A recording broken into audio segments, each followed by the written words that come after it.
Querido, abra sua Bíblia, livro de Apocalipse, capítulo 1. E nesta noite, irmãos, nós temos como proposta já colocada aqui para os irmãos desde a semana retrasada, 15 dias atrás, de estudar o livro de Apocalipse. Deixa-me te dizer uma coisa, querido.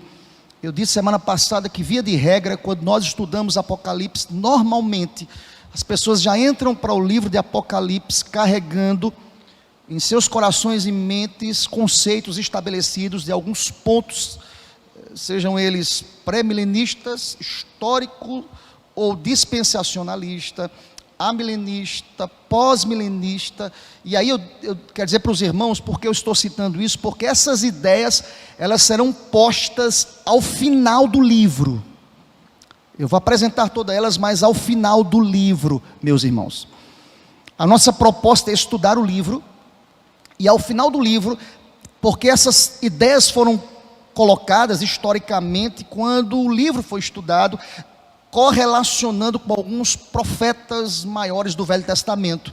Então nós iremos, irmãos, pontuar esses tópicos quando terminarmos o livro de Apocalipse. A nossa proposta aqui é uma caminhada que apresentará um panorama do livro, uma ideia do livro, e aí, no decorrer deste estudo, com certeza Deus estará ministrando, Deus estará falando as nossas vidas.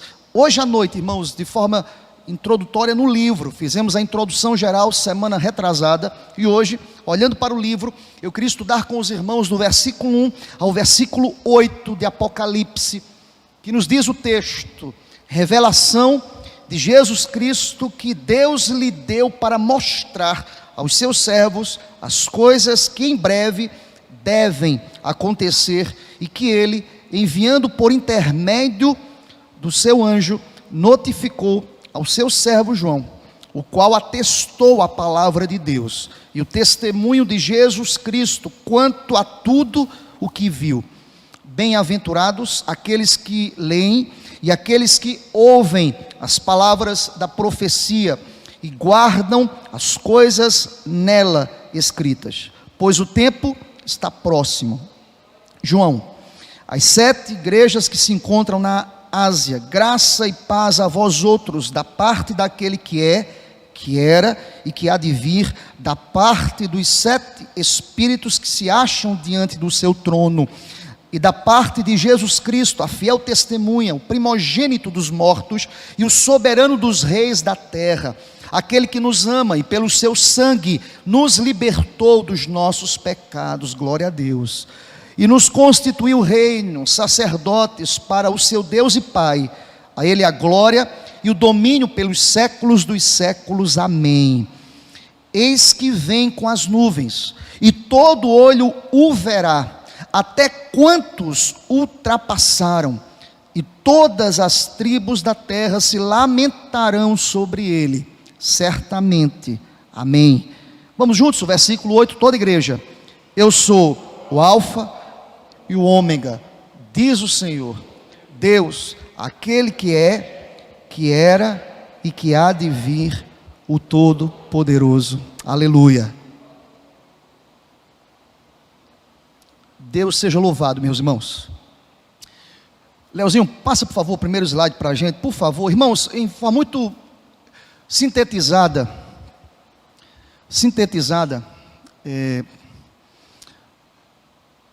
usando como nós usamos semana passada, este livro, quero reforçar, irmãos, se tem um livro que trouxe uma contribuição extremamente importante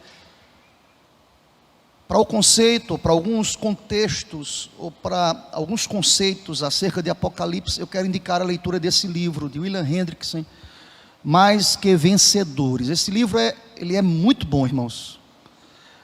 Jess, você pode deixar mais algumas ligadas, porque senão não vou conseguir ler aqui não, na benção, irmão. Na benção, ficou bom, tá joia aí. Quando eu chegarmos, eu não vou usar mais óculos, tá? Então tá tranquilo, mas enquanto estivermos aqui, nessa militância, vamos caminhar aqui. Irmãos, vejam bem, rapidamente, propósito do livro, em síntese, porque nós já tratamos sobre isso. O propósito principal é confortar a igreja militante em seu conflito contra as forças do mal. Note bem, querido, eu disse semana passada, ou retrasada, que nós não podemos ter medo do livro de Apocalipse, porque este livro fomenta entre os leitores a certeza da vitória. Eis a razão pela qual nós não podemos olhar para este livro com desprezo, haja vista que este livro é a celebração da vitória. É o fechamento, é aquilo que traz às nossas vidas conforto, e nós louvamos a Deus porque é o propósito deste livro. O autor do livro, irmãos, o autor do livro é João, apóstolo amado. É interessante, irmãos, que quando nós falamos que João é o autor deste epístola, ou deste livro, é verdade que em um momento da história, no 3º século, Dionísio de Alexandria, ele retruca, ele questiona se João de fato foi o autor, aquele que escreveu este livro. Haja visto que nós temos biblicamente outros Joãos, e Dionísio disse assim: olha, eu acho que não foi João o apóstolo amado que escreveu o livro de Apocalipse, por algumas razões. Porque nos outros livros que ele escreveu, o mais que ele se apresentou foi como presbítero. Ele não se auto-intitulava como João, ou seja, o escritor da carta, da epístola, do evangelho. Mas nós sabemos historicamente, nós podemos cravar, irmãos, até pelos comparativos do escrito, de que de fato João, o apóstolo amado de Deus, foi o autor do livro de Apocalipse. Qual é o tema deste livro? Como dizíamos, o tema é a vitória de Cristo e de sua igreja sobre o dragão e seus seguidores. Presta atenção, querido.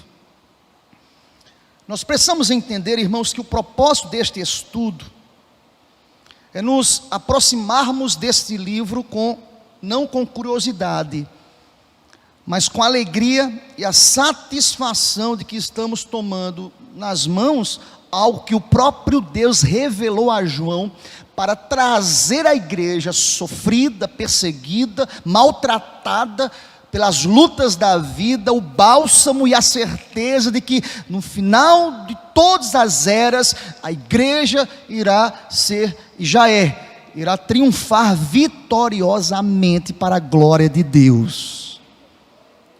Este livro vem como um lenitivo, irmãos, como um bálsamo para a gente. Verdade é, irmãos, que nesse contexto de pandemia, nada mais proveitoso e nada mais oportuno do que dizer ao meu coração, ao seu coração nesta noite: em Cristo nós somos mais do que vencedores. Por isso que o título do livro do William Hendrickson é Mais que Vencedores. E este livro tem como propósito isto, porque o livro, ele traz aspectos importantes. É como se fosse um mapa profético. Nós podemos investigar aqui acontecimentos, simbolismos, é fato, mas acontecimentos abençoados, e que traz santidade à igreja, que incentiva a santidade, que traz encorajamento em meio aos sofrimentos. Irmãos, Apocalipse traz às nossas vidas encorajamento, mesmo em meio ao sofrimento.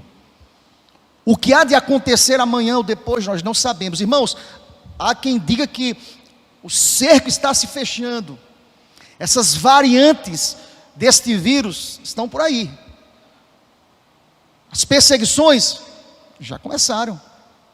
Algumas veladas, algumas explícitas, mas o livro de Apocalipse vem para dizer às nossas vidas: animem-se, tenham coragem, sejam fortes. E esse livro também nos leva a adorar a Deus, porque a glória é dele, o louvor é dele, o reconhecimento da nossa finitude é fato de que a glória é do Senhor.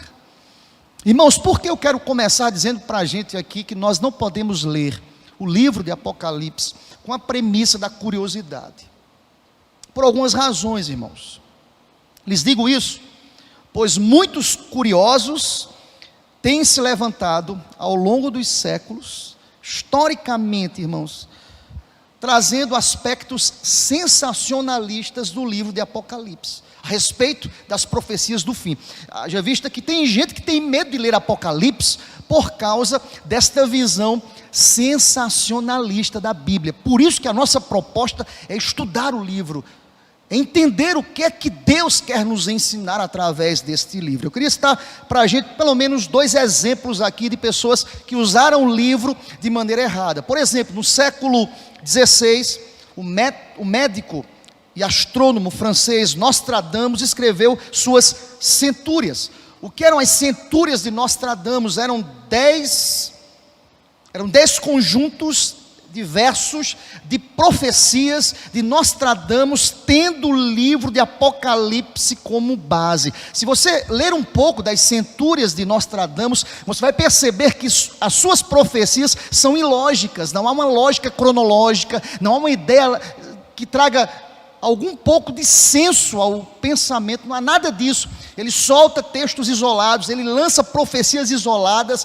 e ele levanta de maneira sensacionalista, usando o livro de Apocalipse como base. Há um repórter também muito conhecido, na década de 90, chamado Michael Drosny. Ele publicou o Código da Bíblia. Eu tive acesso a esse livro, irmãos, o Código da Bíblia. Sabe o que ele fez com esse livro? Ele explorou no computador, década de 90, irmãos. Computador é uma coisa ainda rara no nosso contexto. Mas em 1997, ele publica esse livro e ele explora as 304.805 letras hebraicas da Torá e do Pentateuco, colocando-as em fileiras e lendo-as em diversas direções, semelhante a um caça-palavras, para revelar o que Apocalipse tinha a ensinar. Veja que loucura, gente, que viagem.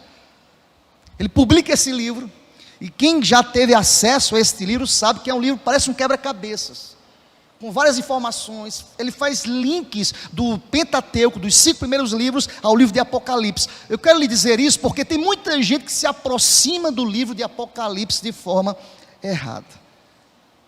Mas louvado seja Deus que nós iremos estudar de forma correta, olhando o que a Bíblia quer nos ensinar através deste livro da revelação. O reverendo Hernandes Dias Lopes, por favor, Leozinho, passa para a gente aí. Ele, pode passar, Leozinho, a próxima. Isso. Ele levanta 5 coisas interessantes e práticas acerca do livro de Apocalipse. Não esta obsessão louca, desenfreada de Nostradamus, mas ele diz assim: olha, eu preciso me aproximar do livro de Apocalipse com essas certezas aí. A primeira delas, no seu comentário, a certeza de que Jesus tem um total controle da igreja. Primeira coisa, irmãos, olha aqui para mim, Jesus tem um total controle da igreja. Eu preciso me aproximar desse livro na certeza que Jesus tem um total controle da história. Eu preciso me aproximar desse livro entendendo que a perseguição do mundo e do diabo não podem destruir a igreja. Por isso que a igreja ela não pode ter medo da perseguição, ou da perseguição. A igreja não pode se sentir acuada diante dos levantes do inimigo, porque ele vai dizer em 4º lugar, que os inimigos que perseguem a igreja serão vencidos. Glória a Deus por isso. Todo mundo, o texto irá dizer, no desenrolar dos capítulos, que a igreja será vitoriosa, que Cristo venceu todas as coisas. E 5º lugar, os inimigos de Cristo terão que enfrentar o juízo de Deus, ao mesmo tempo que a igreja desfrutará da bem-aventurança eterna. Glória a Deus por isso. Este livro abre o nosso coração para essa realidade, irmãos. Eu citei um comentarista aqui há 15 dias atrás, dizendo que o comentário dele, do Simon Kistemaker, é muito bom, da cultura, e ele tratando acerca da palavra de Deus, Apocalipse, ele diz que esse livro é uma instrução teológica a respeito de alguns temas. Passa para a gente, Leozinho. Ele vai dizer: esse livro nos ensina e norteia a igreja acerca de Deus o Pai como revelador e como governador de todas as coisas. Ele revela tudo, mas Ele governa tudo. Ele é Senhor de todas as coisas. Por isso que nós não podemos olhar para a história temerosos. Eu fico muito preocupado quando eu olho para uma igreja temerosa, com medo. Nós não podemos ter medo, irmãos. Nós não podemos olhar para os acontecimentos na preocupação de como se fosse uma luta do bem contra o mal. Não é essa a ideia, irmãos. Maniqueísta, de que do lado do bem tem crente que pensa que o bem está de um lado e o mal do outro, travando uma guerra, e quando Jesus vier outra vez, aí sim nós seremos vencedores. Presta atenção, querido. Se eu pudesse colocar um círculo aqui para a gente, até daria para ter colocado os slides aí, surgiu a ideia para colocar um círculo. Há quem pense que esse círculo é Deus que é soberano, e a ação do inimigo está fora deste círculo, e quando Jesus voltar pela segunda vez, há quem pense nisso, aí sim, essa luta será travada definitivamente, aí sim, seremos vencedores. Presta atenção, querido, a soberania de Deus pode ser exemplificada com um grande círculo, e dentro desse círculo está ali, dominado, controlado, soberanamente, o Senhor Deus controla Satanás. O círculo do inimigo está dentro desse círculo maior. Deus tem o controle de todas as coisas. A Bíblia irá dizer que o diabo não tem nem as chaves do inferno, irmão. Por isso que eu fico muito preocupado quando eu vejo o crente com medo de expelir demônios. Ou seja, eu já vi crente pelando de medo. Eu fui para um evento alguns anos atrás, e quando um jovem ficou possesso, eu vi, irmãos, ninguém me disse, eu vi líderes correndo com medo do demônio. Eu fiquei espantado. Quem tem o Espírito Santo, o inimigo bate em retirada, porque nós já somos vencedores em Cristo Jesus. Nós somos vencedores na autoridade de Cristo. Alguém fica preocupado, sabe por quê? Porque, pastor, minha preocupação é que o inimigo é astuto, e aquilo que nós praticamos, ele diz na cara da gente para envergonhar. Aí muita gente preocupada com isso, foge. Eu já vi gente fugindo do demônio, alguém endemoniado. Irmãos, presta atenção, Simon Kistemaker vai dizer, Deus Pai, o livro revela Ele como governador. Também, Jesus Cristo em relação à sua pessoa e obra, o livro está recheado de revelações acerca da pessoa e da obra de Cristo. A pessoa de Cristo, a obra perfeita, maravilhosa. Fala também do Espírito Santo como aquele que lidera e guia. Lembram as cartas às igrejas da Ásia Menor? Quem tem ouvidos, ouça o que o Espírito de Deus diz às igrejas. Deus fala através do Espírito. Nós podemos ver a trindade, essa triunidade revelada neste livro de Apocalipse. Ele vai dizer também, os santos na terra que sofrem, e os santos no céu que triunfam. Glória a Deus por isso. Este livro também nos fala o futuro do mundo e seus habitantes. É nesta parte que algumas pessoas têm medo de Apocalipse. Mas presta atenção, irmãos, quem foi alcançado pelo sangue de Jesus está seguro. Se Jesus voltar hoje, está seguro. Quem sabe o seu medo, a sua preocupação, diz respeito porque você não tem segurança da salvação, porque você nunca teve um encontro com Cristo Jesus. Então, irmãos, em síntese, em suma, este livro apresenta o nome de Deus em cada capítulo, em cada capítulo. Sabe o que eu acho interessante, irmãos? É porque em todos os capítulos de Apocalipse nós conseguimos observar o nome de Deus, do início ao fim, Alfa e Ômega. O livro é altamente teocêntrico, não há espaço para outro nome que não seja de Deus. Deus é revelado em cada versículo, em cada capítulo, nós conseguimos enxergar esse poder maravilhoso de Deus. Os primeiros 3 capítulos de Apocalipse retratam Jesus Cristo.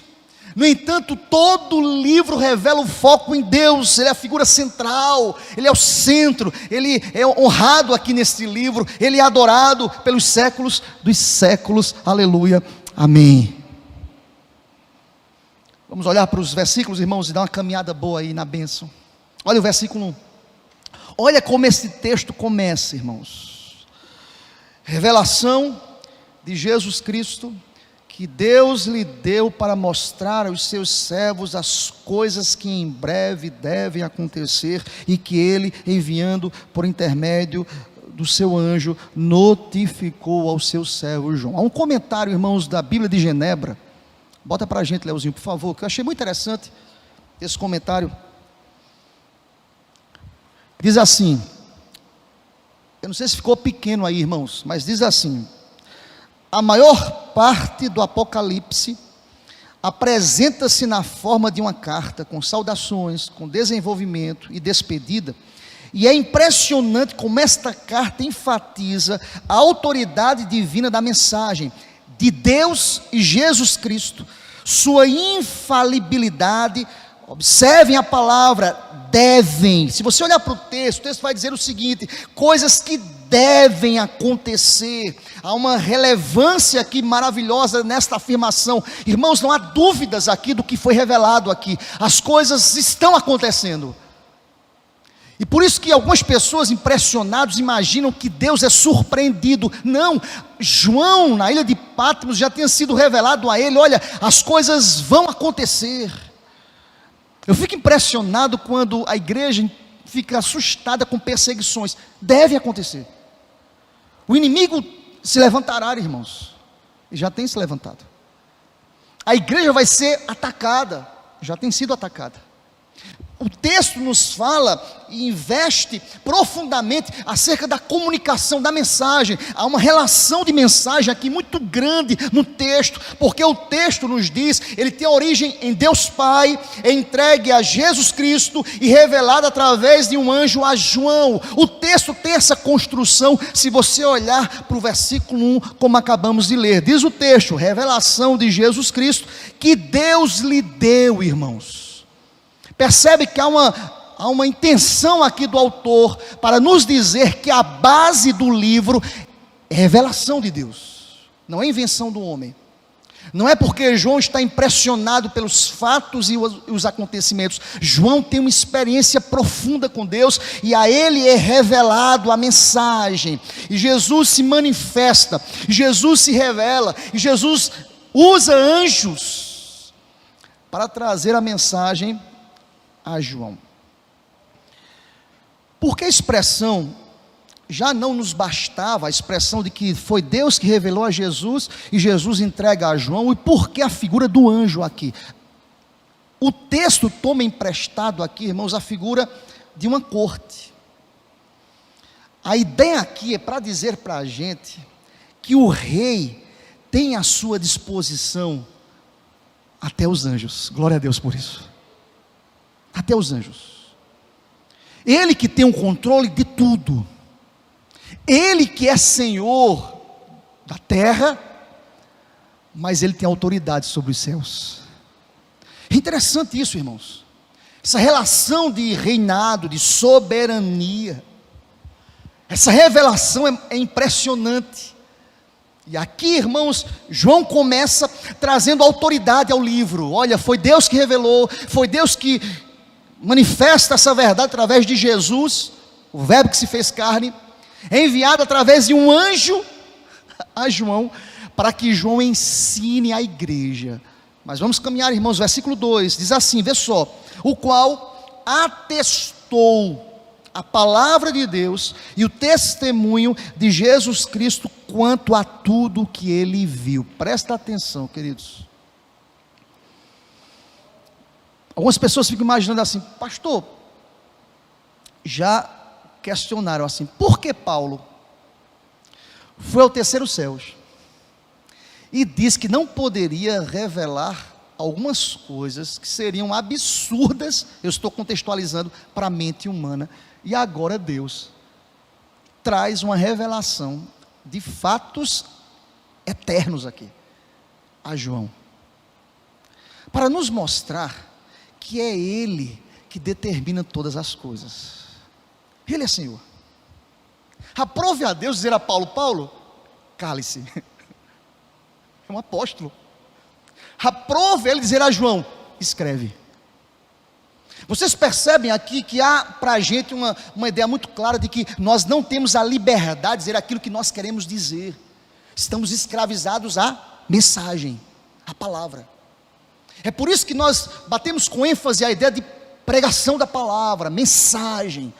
Escravidão, eu preciso estar escravizado mentalmente à palavra. Meu coração não tem a liberdade de dizer aquilo que a Bíblia não diz. Por isso que Deus diz a João: revela, fala. O texto diz que João atestou a palavra de Deus, o testemunho de Jesus, palavra que lhe foi revelada. E diz a palavra: tudo que viu. Se você prestar atenção, o verbo ver em todo o livro de Apocalipse ocorre mais de 50 vezes. E por que eu lhe digo isso? Porque Paulo viu e João, Deus disse a ele: não fale. João viu muita coisa e aprove a Deus dizer: escreve. Sabe o que eu quero dizer com isso, querido? É que eu não preciso buscar outras fontes para entender a história. Nesse prisma espiritual, Deus revelou todas as coisas. E olha o que diz a palavra, vamos ler juntos, verso 3, depois de dizer isso a vocês, verso 3, toda igreja: bem-aventurados aqueles que leem e aqueles que ouvem as palavras da profecia e guardam as coisas nela escritas, pois o tempo está próximo. É interessante, irmãos, é que João encoraja a igreja a ler a palavra, a ouvir e a ler. Qual é a ideia do texto aqui no verso 3, irmãos? A ideia é que João espera que, quando comunicada às pessoas, sua mensagem seja confirmada por Deus, o revelador, por Cristo, o mediador, e pelos leitores e ouvintes, porque eles são intitulados aqui como felizes, bem-aventurados. Por que eu lhe digo, eu não posso deixar de estudar Apocalipse? Por quê? Porque o texto irá dizer que feliz é aquele que lê e ouve as profecias deste livro. Tem muita gente procurando felicidade em outras coisas, irmãos, mas o texto diz feliz. A palavra Macários aqui traz essa conotação, não de uma felicidade passageira, mas uma felicidade extrema. Muito feliz é aquele que lê e ouve as palavras deste livro. E João vai dizer: felizes são os leitores. Por trás desta afirmação, irmãos, há a boca de Deus, a palavra de Deus.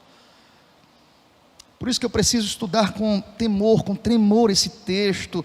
Bem-aventurança, as bem-aventuranças estão sempre fundamentadas na palavra, na vontade, que é boa, que é soberana, que é maravilhosa. E aí, se você olhar o que ele vai dizer no final, porque o tempo está próximo.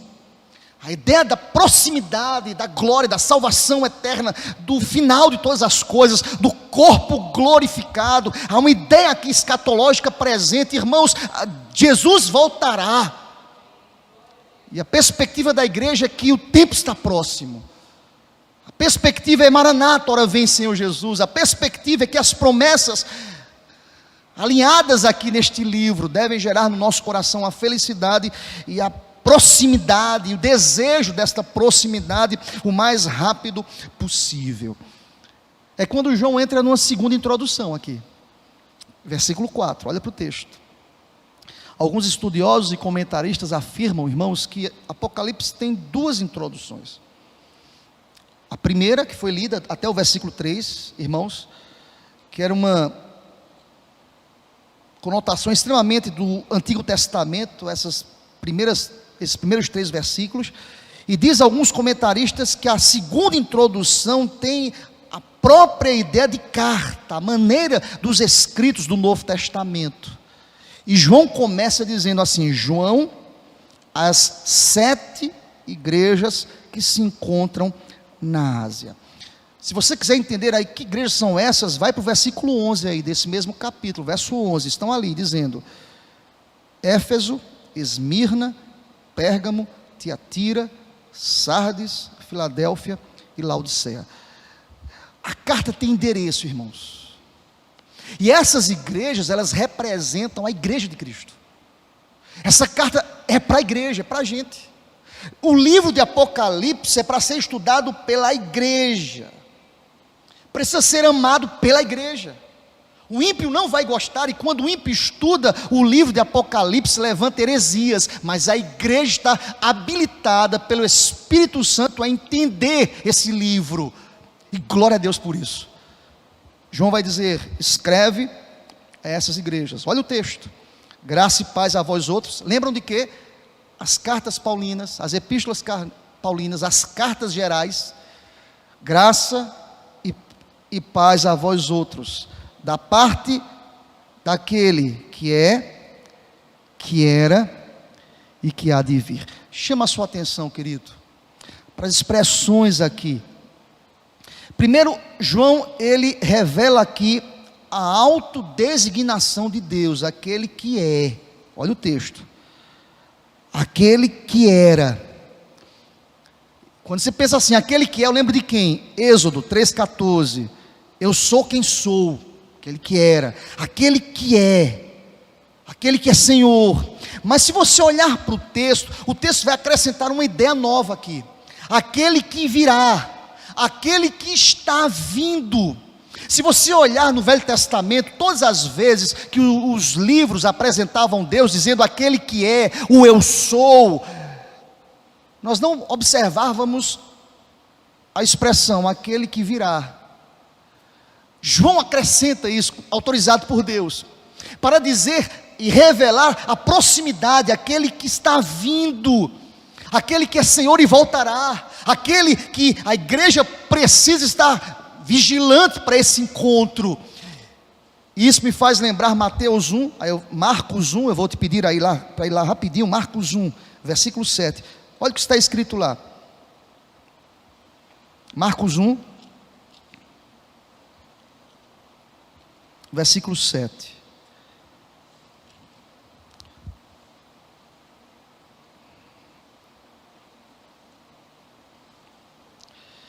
Quando, falando acerca desse que é poderoso, João dá testemunho de Jesus dizendo, olha o texto: e pregava dizendo: após mim vem aquele que é mais poderoso do que eu, do qual não sou digno de, curvando-me, desatar-lhe as correias das suas sandálias. Veja que João está falando de alguém que ele conhecia muito bem.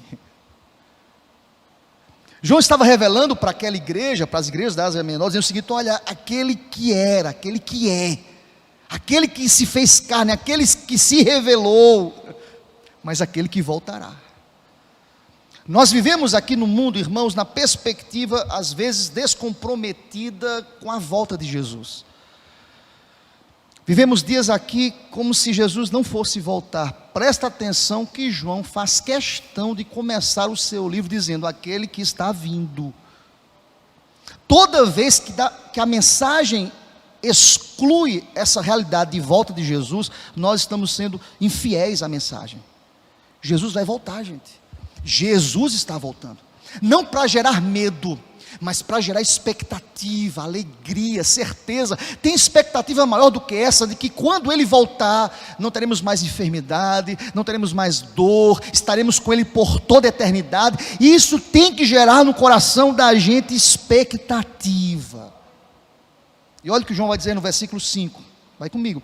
Há uma informação, irmãos, é importante também, de que João vai dizer também que é da parte dos 7 espíritos. Alguém pode dizer: pronto, pastor, já começou a complicar o negócio aí. Porque o versículo 4 vai dizer: e também da parte dos 7 espíritos que se acham diante do trono. Deixa eu trazer informação para a gente sobre isso, irmãos. É que os 7 espíritos aqui, segundo alguns comentaristas do presente texto, provavelmente não devem ser interpretados, irmãos, como um grupo de anjos, mas como a plenitude do Espírito, um único Espírito, a plenitude. O número 7, historicamente, biblicamente, revela a ideia de perfeição, o número da perfeição. E João diz assim, olha, a plenitude do Espírito, aquele que se revela, aposto aqui essa realidade de trindade, irmãos, de perfeição, de poder. E irmãos, e se você perceber, nós vamos perceber que esse Espírito que é o testificador ministra às 7 igrejas da Ásia Menor. Há uma revelação profunda aqui dessa realidade que é perfeita, que é maravilhosa, que revela aquele que está no trono, que revela aquele que foi encarnado, o Filho, mas também que escancara para as igrejas a realidade de que é uma ação livre, perfeita e poderosa do Espírito Santo. E bendito seja o Espírito Santo para sempre, que fala, que testifica, que ministra. E o texto diz, versículo 5, e da parte de Jesus Cristo, olha aí a trindade, a fiel testemunha, o primogênito dos mortos e o soberano dos reis da terra. Olha, vamos ler juntos esse finalzinho do verso 5, que é fantástico, irmãos, todos juntos. Aquele, a igreja está aqui, irmãos, amém? Final do versículo 5, toda igreja, aquele que nos ama e pelo seu sangue nos libertou dos nossos pecados. A trindade aqui, introdutoriamente, aqui é fechada aqui, perfeitamente, irmãos. Porque João vai falar sobre aquele que é o primogênito dos mortos. Eu quero lhe dizer que isso não é criação de João não, irmãos. Se você ler o livro de Romanos capítulo 8, Colossenses capítulo 1, Hebreus capítulo 1, cantamos hoje aqui, Colossenses capítulo 1, nos fala sobre essa designação, aquele que é o primogênito. Ou seja, ele é chamado de primogênito, irmãos, por ser o primeiro nascido, significava direito de domínio. Tudo vem depois dele. Por isso que muitos falam que nós somos irmãos de Cristo. É fato, irmãos. Jesus tipifica o Adão perfeito, o segundo Adão. Aquele primeiro errou, aquele primeiro se inclinou para o pecado, aquele primeiro desobedeceu a ordem de Deus. Esse não vem para restituir, para restaurar, para refazer. Por isso que ele é o primogênito de muitos. Por isso que nós podemos dizer que somos irmãos de Cristo e filhos do Deus Pai. E o irmão mais velho nos mostra o caminho que devemos seguir. Esse irmão que foi à cruz, ele que morreu, ele que tem um domínio. Por que João fala que Jesus é o primogênito, irmãos? João traz à baila aqui, irmãos, a realidade do peso do primogênito numa cultura judaica. A força que um primogênito tinha de herança e de uma série de coisas, irmãos. O que João quer dizer à igreja é o seguinte: olha, Jesus é o primogênito, ele tem como herança as vitórias estabelecidas pelo Pai. E quem recebe isso como herança?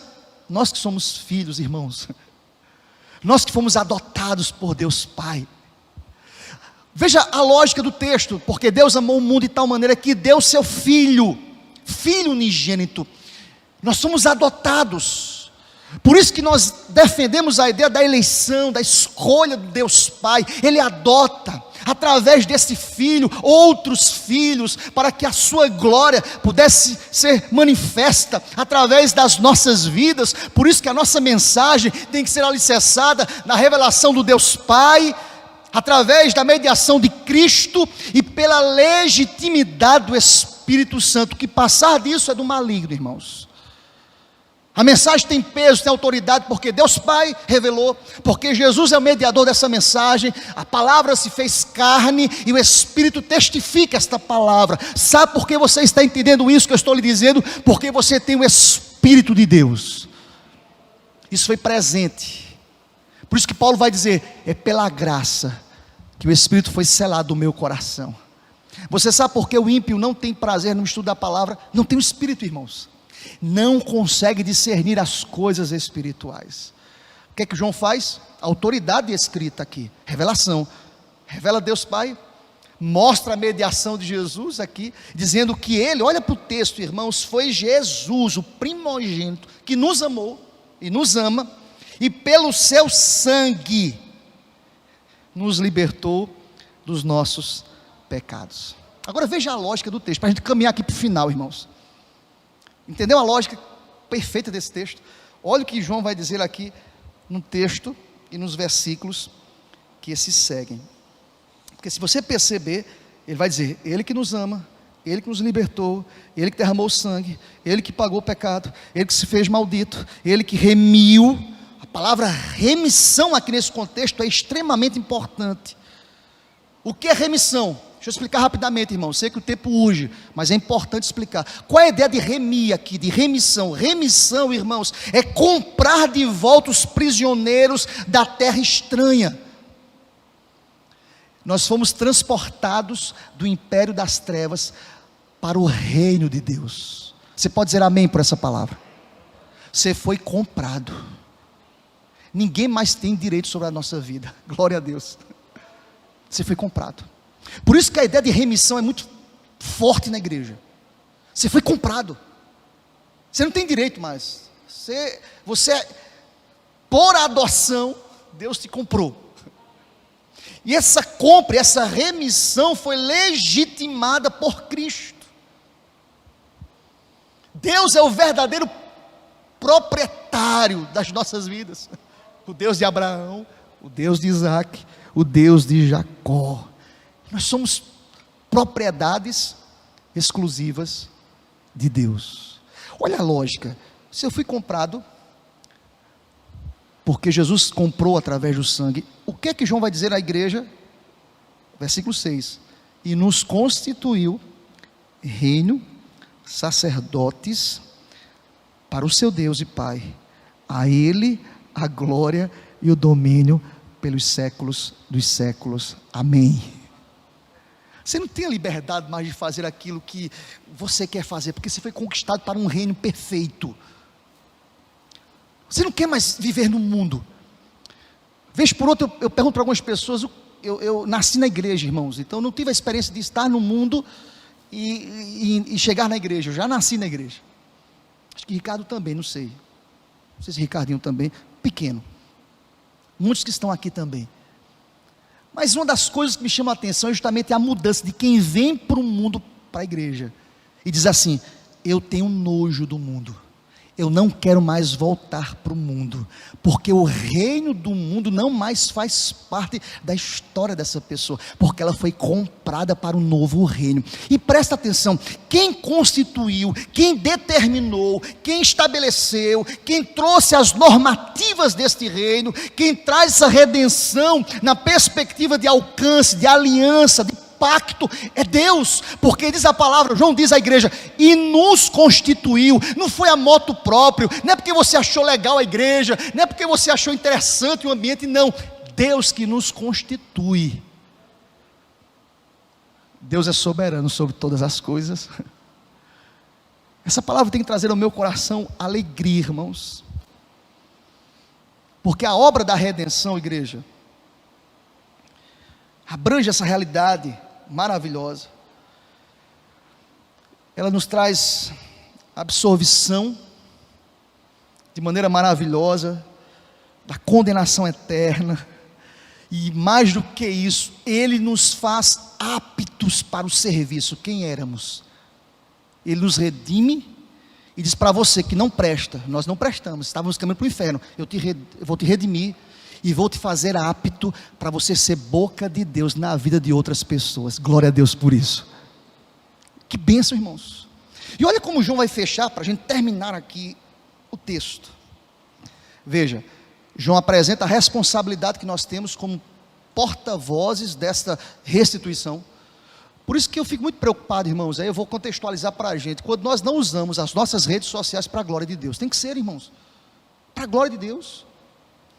Eu já disse aqui na igreja, nem que você coloque um versículo lá, glorifica a Deus, evangeliza, fala, alcança pessoas que nós não podemos alcançar. Alcance, você tem amigos lá na rede social, coloca. Vocês percebem que é uma realidade extremamente descomprometida com este reino pelo qual fomos constituídos, estabelecidos. Aí, o que é que João vai fazer, amados? Já que fomos libertos, estejamos prontos, porque aquele que constituiu voltará. Olha para o versículo 7. Eis que vem com as nuvens, e todo olho verá.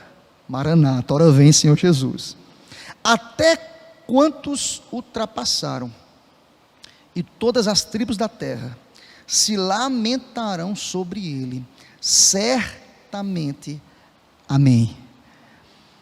Percebe que quando João termina a ideia de que nós fomos constituídos neste reinado, precisamos viver neste reinado na perspectiva de que estaremos eternamente com ele. Por isso que a igreja primitiva vivia assim: Maranata, ora vem Senhor Jesus, Maranata, eu não vejo a hora dele voltar, eu quero reencontrar com Jesus, eu quero rever Jesus, eu quero estar com Jesus. E João fala a respeito do triunfo de Jesus, quando ele diz assim: olha, ele vem com as nuvens, ele voltará como prometeu. Se você olhar rapidamente, vai comigo para Mateus capítulo 24, quando é um texto aqui escatológico, Mateus 34, registrado pelo evangelista Mateus, lá no capítulo 24, versículo 30, olha comigo aí, capítulo 24, versículo 30, porque ele prometeu, João fala do que ele prometeu. Vocês estão comigo? Mateus 24, versículo 30, então aparecerá no céu o sinal do Filho do Homem. Olha Apocalipse aqui, clarinho. Todos os povos da terra se lamentarão e verão o Filho do Homem vindo sobre onde, queridos? As nuvens do céu. E como ele volta? Com poder. Olha o que diz aí Mateus: e muita glória. Você já parou para pensar como vai ser essa volta de Jesus, irmão? Amém, igreja? Você já imaginou a glória de Jesus? Você já imaginou a majestade de Jesus, quando João diz: eis que vem com as nuvens? Os zombadores, Pedro vai falar sobre isso na sua segunda epístola, os zombadores não creem nessa mensagem, zombam, o ímpio não entende isso. Isso que é loucura da cabeça da gente, que coisa, que conversa. Mas Jesus voltará sobre as nuvens, meus irmãos. Sabe o que eu lembrei? Salmos 104, versículo 13, rapidinho, querido, olha o que está escrito lá. Veja para esse texto aqui, que fala da majestade do Senhor Deus. Salmo 104, versículo 3, está escrito: pois nas águas o vingamento da tua morada, tomas as nuvens por teu carro e voas nas asas do vento. Ele é Senhor de todas as coisas. E João olha para o firmamento, para o final, para o ocaso da história da raça humana, e diz assim: ele vai descer sobre as nuvens, reinando. É quando, de maneira maravilhosa, ele fecha dizendo o seguinte, verso 8: eu sou o Alfa, eu sou o Ômega, diz o Senhor Deus, aquele que é, que era. Olha, mais uma vez a expressão acrescentada por João aí, como revelação, que há de vir, extremamente mostrando a volta de Jesus, que há de vir o Todo-Poderoso. Aleluia, amém. Mais uma vez eu quero citar, Leozinho, a Bíblia de Genebra. Olha esse comentário aí da Bíblia de Genebra: o Alfa e Ômega. Lá no comentário da Bíblia de Genebra, irmãos, está escrito assim: o Alfa, a primeira e última, e Ômega, a primeira e a última letra do alfabeto grego. Deus é Alfa, olha o que vai dizer o comentarista: o Criador. Deus é Ômega, aquele que introduz novo céu e nova terra. Quando nós pensamos, é muito interessante esse comentário, porque quando nós pensamos na primeira letra do alfabeto grego e na última letra Ômega, nós entendemos que a história termina aqui. Não, Alfa como criador, mas ômega como aquele que introduz um novo céu e uma nova terra, uma nova realidade. Ele é Senhor do passado, Ele é o Senhor do presente, Ele é o Senhor do futuro, Ele é o Senhor da eternidade, irmãos. Por isso que João termina esta sessão dizendo, Ele é o alfa e o ômega, é em Cristo que é inaugurada uma nova era, que para a gente nós entendemos como eternidade, que não cabe na nossa mente hoje, mas caberá quando recebermos um corpo glorificado. Percebam, tudo que vai ser tratado a partir do versículo 9, diz respeito a coisas que serão inauguradas, a partir da igreja, que foi instituída e constituída pelo próprio Deus. Diz mais lá o comentário, sua soberania de criação garante o cumprimento dos seus propósitos na restauração da criação. João fecha esta sessão dizendo, olha, não esqueçam disso, Ele é alfa, início, criador, mas Ele é ômega. Através dele nós iremos ter uma realidade de eternidade para todo o sempre. Bendito seja o nome do Senhor para sempre. Que Deus aplique essa palavra para a gente, irmãos. Tem muitas informações, o livro é muito maravilhoso, muito empolgante, tem muito a nos ensinar. Mas vamos parar aqui no verso 8, e a ideia é trazer verdades maravilhosas para a gente, para que o livro fique no coração da gente, assim. Eu até disse semana retrasada, nem que a gente termine 2025, mas vamos estudar com calma, caminhando. Porque nós vamos terminar Apocalipse com um livro no coração, guardado. E vamos terminar dizendo, Maranata, ora vem Senhor Jesus. Se Jesus não voltar até os próximos capítulos. Aí ninguém terá, o que tiver de dúvida, né, Lucas, a gente tira diretamente lá do trono, né? Porque diz a palavra, Ele está sentado no trono. Eu estarei lá. Não porque sou merecedor, mas porque Ele me constituiu nesse reino. E se você ainda não foi constituído nesse reino, clame a Deus. Deus tem misericórdia. Porque eu quero terminar o livro de Apocalipse dizendo, vem Jesus, vem, vem, desce sobre as nuvens, com muita glória.